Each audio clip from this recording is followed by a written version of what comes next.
지금 말씀드릴 이 두 가지에 해당되는 연애를 하셨다면 결국에는 상대방에게 후폭풍이 올 거예요. 안녕하세요. 헬로 열매의 열매입니다. 지난주에는 이별 후 전 남친, 전 여친의 심리와 재회를 하기 위해 해야 하는 것 또는 하지 말아야 하는 것에 대해서 말씀드렸죠. 오늘은 반드시 후폭풍이 올 수밖에 없는 연애를 한 두 가지 경우와 재회를 위해서 연락해야 하는 타이밍에 대해서 말씀드리려고 합니다. 많은 구독자분들, 내담자분들이 물어보세요. 열매님, 대체 연락하는 타이밍은 언제인가요? 여러분, 연락하는 타이밍을 알기 전에 여러분이 하셔야 할 게 있어요. 바로 지금부터 여러분의 생각을 멈추셔야 합니다. 우리는 오늘도 하루 종일 어떻게 하면 상대방 마음을 돌릴 수 있을지, 대체 내가 뭘 잘못했는지 자책만 하실 거예요. 상대방 SNS를 보면서 상대방에게 대체 언제 연락을 해야 하는지 연락 타이밍만 엿보고 계시죠. 그런데요, 여러분. 하루 종일 상대방만을 생각하는 일은 우리가 그렇게 바라는 재회를 정말 더 딜레이 시켜버려요. 재회를 위해서는 상황을 객관화해서 적절한 타이밍을 찾는 시기가 반드시 필요합니다. 그런데 하루 종일 모든 생각이 상대방에게 집중되어지고 상대방 생각만 하다 보면 우리는 어떻게 될까요? 현재 상대방은 우리가 뭘 한다고 하는데도 돌아오지 않고 우리에게 거절감을 느끼게 하는 사람이에요. 그런데 그런 상대방 생각만 하루 종일 하다 보면 상대방 앞에서 우리는 점점 더 작아지고 상대방 반응에 맞춰 상대방 눈치만 보게 돼요. 이런 생각들은 우리 스스로에 대한 부정적인 생각으로만 몰고 갑니다. 그러다 보면 자연스럽게 자존감은 바닥에 치고 상황을 객관화하는 일은 너무나도 나와는 상관없는 일이 되어버리는 거예요. 그래서 헤어지고 적정 기간 동안은 상대방에 대한 생각을 멈추는 시기가 반드시 필요합니다. 재해를 위한 자존감 상승과 상황에 대한 객관화를 위해서라도요. 우리가 재해를 원하는 이유는 예전에 다정하고 정말 나를 사랑해줬던 그때의 상대방과 재회를 하기 위해서이지 나를 눈치 보이게 하고 힘들게 하는 사람을 만나려고 재회하는 것은 아니라는 걸 꼭 기억해 주세요. 그렇다면 정말 가장 중요한 오늘의 하이라이트. 헤어질 때 그렇게 단호하고 차갑던 사람에게 과연 후폭풍이 올까요? 지금 말씀드릴 이 두 가지에 해당되는 연애를 하셨다면 결국에는 상대방에게 후폭풍이 올 거예요.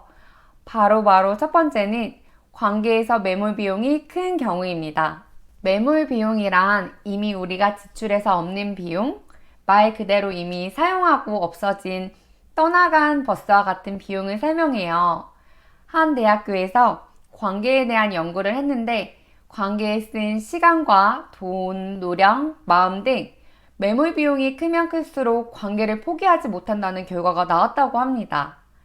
예를 들어 연인 관계든 결혼 생활이든 기간이 길면 길어질수록 또는 서로에게 시간이든 선물이든 투자를 많이 하면 할수록 구체적인 예로는 서로 커플 통장을 만들었다거나 함께 간 곳, 함께한 추억이 많은 경우에 해당되세요. 특히나 서로가 첫사랑인 경우에는 모든 게 처음이라 감정을 어떻게 분산해야 하는지 몰라서 보통은 사랑 자체에 모든 삶을 맞추는 경향이 많아요. 그런 경우에는 서로의 관계에 대한 보상 심리가 생겨서 헤어졌다고 하더라도 재회하기가 더 쉬울 수밖에 없습니다. 왜냐하면 사람은 이미 실패한 일 또는 실패할 거라고 예상이 되더라도 보상 심리로 인해서 시간, 노력, 돈을 투자하게 되는 매몰 비용의 오류를 일으키기 때문이에요. 관계에서도 마찬가지입니다. 이별을 했지만 보상 심리로 인해 시간이 지나면서 더 생각이 날 수밖에 없고 재회를 하더라도 헤어질 확률이 높아 보이는 상황이더라도 결국에는 다시 재회를 할 확률이 높아요. 두 번째는 본인의 가장 부끄러운 부분들, 아무에게나 말하지 못한 본인의 취약한 부분이나 트라우마를 서로 공유했을 때예요. 예를 들어 가정 환경이나 학창 시절에 남들이 몰랐던 상처나 아픔에 대한 공통점이 있어서 공감대 형성이 잘 되었거나 상대방의 트라우마를 잘 보듬어주고 이해해준 연애를 했다면 시간이 지나서 새로운 사람을 만났을 때 상처와 아픔에 대한 이야기를 하기가 쉽지도 않고 누구를 만나도 마음을 열기가 쉽지가 않아요. 그러다 보면 본인의 트라우마를 우리만큼 이해해주는 사람은 없을 거라는 생각이 들어 후폭풍은 올 수밖에 없습니다. 많은 경우에 이별 통보를 먼저 했더라도 서로가 어느 정도 충분한 시간을 갖고 나면 반드시 그 사랑에 대한 마음이 회복되고 상대방에 대한 그리움, 후폭풍의 감정이 온다는 거예요. 위의 두 가지 경우에 해당되시면서 서로가 잘 맞았고 대화도 잘 통했고 서로가 정말 최선을 다했다면 결국에는 상대방에게 후폭풍이 올 거예요. 여러분, 마지막으로 지난 연애에 최선을 다했고 이 연애에 할 만큼 했다고 생각을 하신다면 절대 더 이상 상처받지 마세요. 지난 연애가 어땠든 우리가 어떤 사람이었고 상대방이 어떤 사람이었든지 결국에 나에게 상처 준 사람은 절대 좋은 사람이 아니에요.